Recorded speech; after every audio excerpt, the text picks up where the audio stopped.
¿Creen ustedes que la música de Johann Sebastian Bach es posible transformarla en melodías de jazz? Con swing, con improvisación, con los ritmos propios de la música sincopada. Que esa música de polifonía y de fugas, eh, compuesta a fines del siglo XVII, puede, puede coincidir lógicamente con el vértigo de la música del siglo XX. Pues bien, hay una agrupación de jazz de mediados del año 50 que lo hizo y lo hizo muy bien. Vamos a hablar de los Modern Jazz Quartet.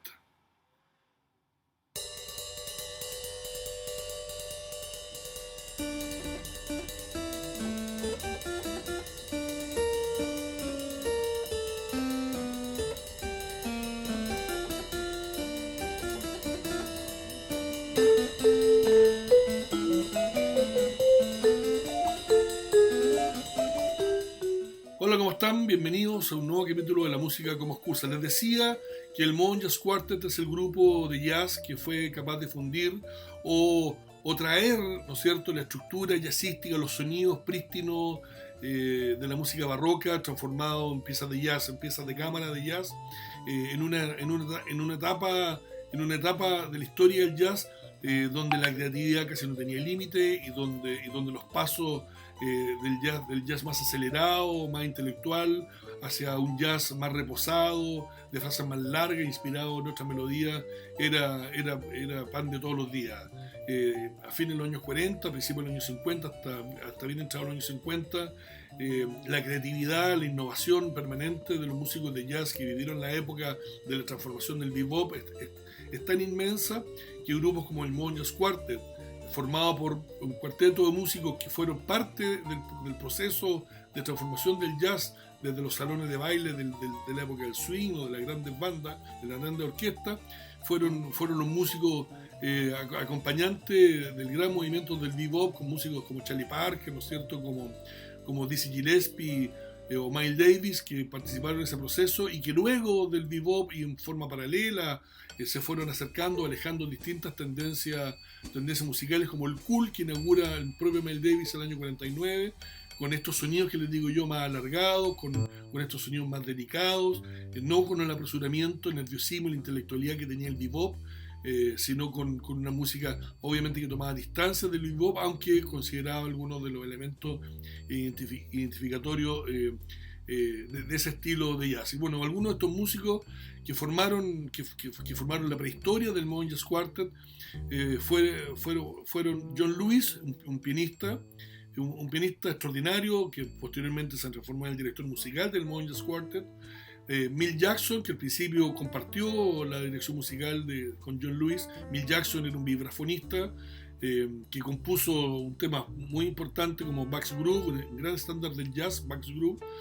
Bach era el apodo que él tenía. Bueno, muchos de los músicos de jazz de entonces tenían apodo,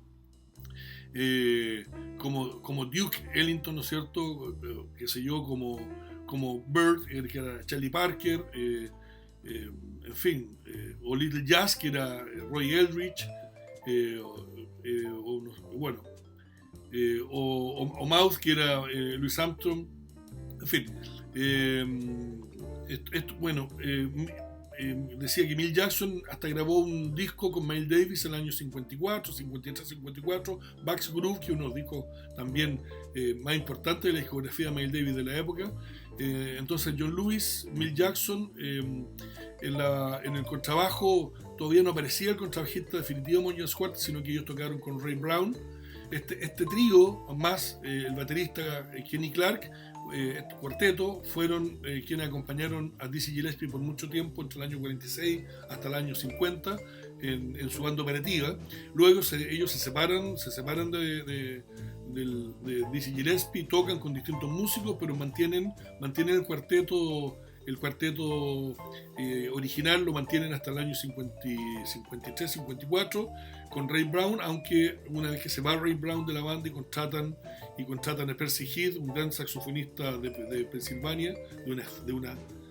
contrabajista en Pensilvania, de una familia de grandes jazzistas como Albert Heath o Jimmy Heath.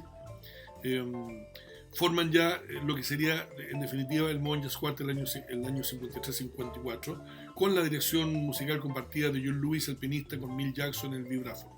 Y este grupo, el Modern Jazz Quartet, bueno, entonces firmado por el sello Atlantic de Nesuhi Ertegun, hicieron importantísimas grabaciones, profundizando este sonido cool, este sonido de jazz de cámara, un sonido elegante, ya no con músicos nerviosos, que tocan rápido, frases cortas y de acordes cambiantes permanentemente, sino que más bien tratan de condensar los elementos del jazz, de la improvisación y del virtuosismo de los músicos en la improvisación y en los diálogos silenciosos entre cada uno de los músicos, en qué momento entrar y en qué momento no entrar. Lo hacen en una forma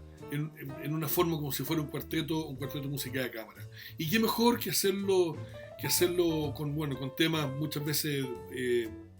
de bandas sonoras de película, o con algún repertorio clásico del bebop de entonces o del hard rock que venía iniciándose, por supuesto llevado toda esa música al estilo que ellos querían. Kenny Clarke, el año 55,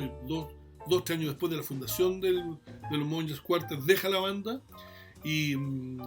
se abocan a buscar un nuevo baterista, y encuentran a uno que profundiza exactamente bien el sonido que John Lewis quería para los Modern Jazz Quartet, encontrando a Connie Kay, un baterista finísimo que tocaba los platillos, los toms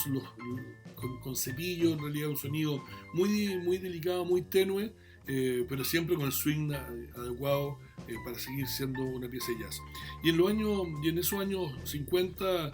la segunda mitad del 50, ya empiezan a hacer una serie de grabaciones muy importantes. Por ejemplo, aquí tocan en Boston el Modern Jazz Quartet con Sonny Rollins. Después tenemos, por ejemplo, antes de firmar en Atlantic, habían grabado algunos discos para el sello Prestige con Bob Weinstock. Aquí tenemos uno de los discos más hermosos de la época, Django en homenaje al guitarrista belga Django Reinhardt. Este es un tema de John Lewis, que homenajea a ese gran guitarrista que en la mano izquierda le faltaban 2 dedos, o sea, hacía los acordes con solamente 3 dedos, y sin embargo con los 3 dedos que hacía los acordes se transformó en uno de los más grandes guitarristas de todos los tiempos, Django Reinhardt. Y Django, bueno, pasó a ser un estándar del jazz, tanto como de John Lewis, tanto como el Bax Group de Milt Jackson. Fueron los estándares que el Modern Jazz Quartet repitió una y otra vez. Pero se metieron alguna música más programática, por ejemplo aquí el disco Pyramid, siempre con una carátula muy elegante, o la banda sonora de una película No Sun in Venice, o la comedia del arte de Comedy, grabaciones todas estas de los años 50 hasta 60, y hasta que llegamos al año, pasaron muchas grabaciones muy importantes. Aquí tengo otras en realidad, por ejemplo, este concierto que fue el último concierto, pero que la verdad que no fue, el año 74. Y por la misma época, el año 1973, hacen un disco que a mi juicio lo refleja tal cual el grupo que siempre quiso ser, fusionando la música de Johann Sebastian Bach, que es cosa que ya habían hecho anteriormente, pero aquí ya lo condensan en un disco que se llama nada menos que Blues on Bach. Este disco Blues on Bach, con los músicos que ya les decía, John Lewis, Milt Jackson, Percy Heath y Connie Kay, intercambian 4 blues, cada blues en un tono con la letra de Johann Sebastian Bach, B, A, C, H. B es Si, entonces un blues en Si menor. A es La, es en si sostenido, perdón. A es La, en La menor. C es Do, en Do menor. Y finalmente H también es B, es Si, pero en Si, no, sin semitono. Y el disco que está aquí, el Blues on Bach, en realidad intercala estos temas, estos cuatro blues compuestos por ellos, por John Lewis, básicamente, eh, con otros temas que son propios de la música, del repertorio, el repertorio barroco eh, de Johann Sebastian Bach, como son el clavecín bien temperado, como son la fuga en re menor, el coral Jesus Joy of Man's Desiring, o el coral Sleeper's Wake, o el preludio El viejo año ha muerto. Todos con otros nombres, pero bueno, aquí están los temas de Johann Sebastian Bach, y que la verdad que los cuatro blues y los temas de Johann Sebastian Bach casi no se distinguen cuáles son los barrocos y cuáles son los jazzísticos. La amalgama es casi perfecta, como queriéndonos mostrar John Lewis con la dirección musical de este disco, que la verdad que la música no tiene apellido, no tiene fronteras. Es posible amalgamar perfectamente las estructuras musicales de una música barroca, matemáticamente calculada y exquisitamente calculada, como en la música de Bach, como su clavecín bien temperado, casi como un ensayo de la matemática a la perfección, de la belleza de la matemática a la perfección, con el swing y la improvisación y la melodía sabrosa y colorida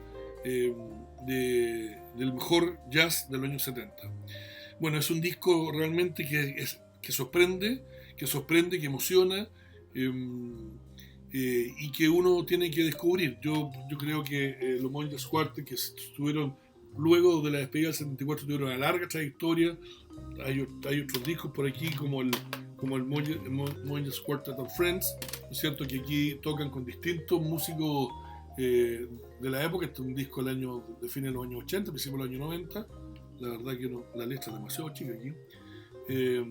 Ellos siguieron tocando al final de la historia de los Monjas Quartet, que se separan en el año 93 en forma definitiva. Tocan el último año ya no con Connie Kay,